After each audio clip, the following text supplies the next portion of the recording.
प्रतापगढ़ जिले के दरियावत क्षेत्र में जिस तरह आदिवासी महिला को निर्वस्त्र करके गांव के अंदर घुमाया गया और ये 3 दिन पुरानी घटना है और उसका वीडियो बना के जो वीडियो वायरल हुआ उसके बाद पुलिस कार्रवाई करने के अंदर लगी है। तो 3 दिन जब घटना को हो गए, 3 दिन पहले वीडियो बनाया तो गांव के अंदर आप मोबाइल भी, सरकार फ्री मोबाइल भी बांट रही है। बीट कांस्टेबल क्या कर रहा था, थाना क्या कर रहा था, आज थाना अधिकारी भाग रहे हैं, डीजी क्राइम को वहाँ भेज रहे हो, आप क्या कर लेगा डीजी क्राइम वहाँ जाके मुझे बताएं। इतनी बड़ी घटना को जब वीडियो बना रहे थे तो शाम से पहले पहले वीडियो बाहर नहीं आना चाहिए था, उन तमाम अपराधियों की गिरफ्तारी होनी चाहिए थी। लेकिन कांग्रेस की सरकार भ्रष्टाचार, बलात्कार अपराध में नंबर 1 हो गई और भारतीय जनता पार्टी ने कांग्रेस से हाथ मिला लिया राजस्थान के अंदर। ये उसी का परिणाम है। चाहे देश की पहलवान बेटियों के साथ जिस तरह शोषण की घटना हुई, तो बीजेपी के नेताओं का हाथ था उसके अंदर, बीजेपी के एक सांसद का हाथ था, उसको बचाया। और मणिपुर का जो वीडियो वायरल हुआ उसमें बीजेपी पार्टी सारी उस घटना में पर्दा डालने के लिए तैयार थी। बीजेपी राज के अंदर भी जैसी वो कांड से लेके जिस तरह की घटनाएं लगातार वसुंधरा जी के समय हुई, अशोक गहलोत के समय जो पुनरावृत्ति हुई, दलित युवती का, थानागाजी का जो वीडियो वायरल किया, और सिर्फ चुनाव थे और चुनाव में कांग्रेस के खिलाफ माहौल नहीं जाए, इसलिए चुनाव में उसको एफआईआर लॉन्च नहीं की और वीडियो बाद में बाहर आया।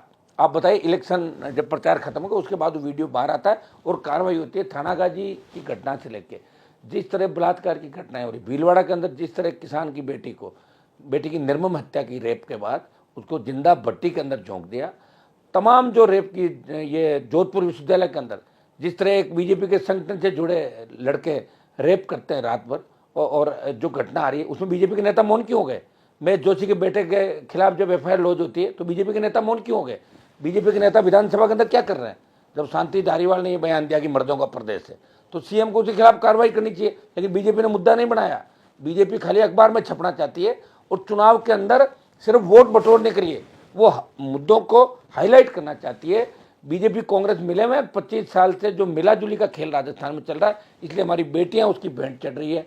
नौजवान नशे की प्रवृत्ति के अंदर, अपराध के अंदर जा रहा है, किसान आत्महत्याएं कर रहा है और राजस्थान बदनाम हो गया भ्रष्टाचार के अंदर, पेपर लीक के अंदर।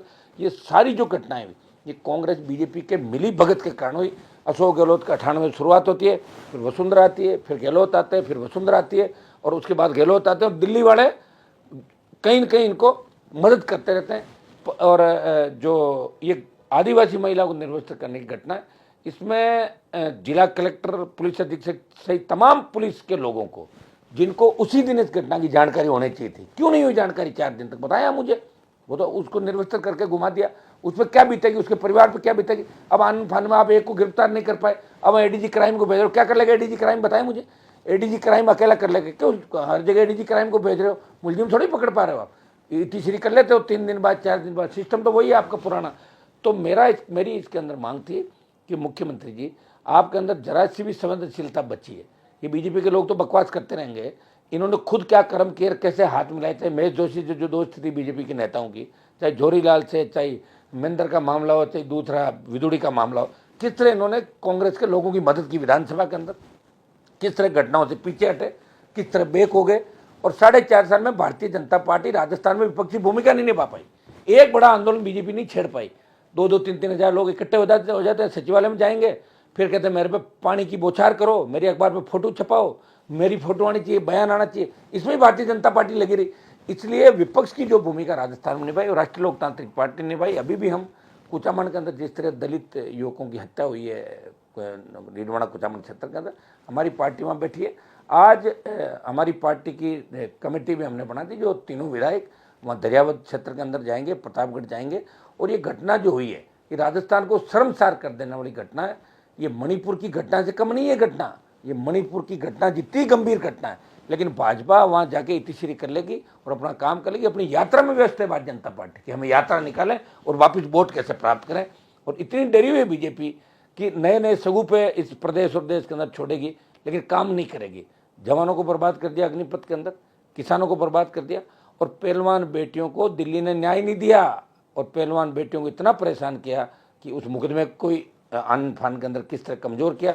मणिपुर की घटना इसका उदाहरण है। लेकिन आज जो हमारी आदिवासी महिला को जिस तरह निर्वस्त्र करके 3 दिन पहले गांव के अंदर घुमाते प्रतापगढ़ दरियावत क्षेत्र के अंदर, उसमें पुलिस की संवेदनहीनता सामने आ रही है। कहाँ गए कलेक्टर, कहाँ गए एसपी, कहाँ गए वहाँ के जो मजबूत अपने आप को कहते हैं हम प्रतापगढ़ को कंट्रोल कर रहे हैं। एडीजी क्राइम कहाँ चले गए थे? इतनी बड़ी घटना हो गई है, क्या 4 दिन बाद पता लगा? तो फिर क्या बीट सिस्टम है इनका? क्या ये पुलिस की पैरोकारी करते हैं? हमारी पुलिस, हमारी पुलिस। मैं कह रहा हूँ एसपी कलेक्टर को तुरंत हटाएं और पूरे थाने को सस्पेंड करें और थाने के उन बीट कांस्टेबल से उनको आरोपी बनाया जाए इस मामले के अंदर। क्या कर रहे थे वो लोग? ये राष्ट्रीय लोकतांत्रिक पार्टी की मांग है। हमारे विधायक वहाँ जा रहे हैं, आवश्यकता पड़ी तो आरएलपी पूरे राजस्थान के अंदर आंदोलन करेगी। उस घटना के अंदर जितने भी दोषी है, जहां जहां नेग्लिजेंस इस घटना के अंदर ये तमाम लोग सलाखों के पीछे होनी चाहिए, उन पर कार्रवाई होनी चाहिए।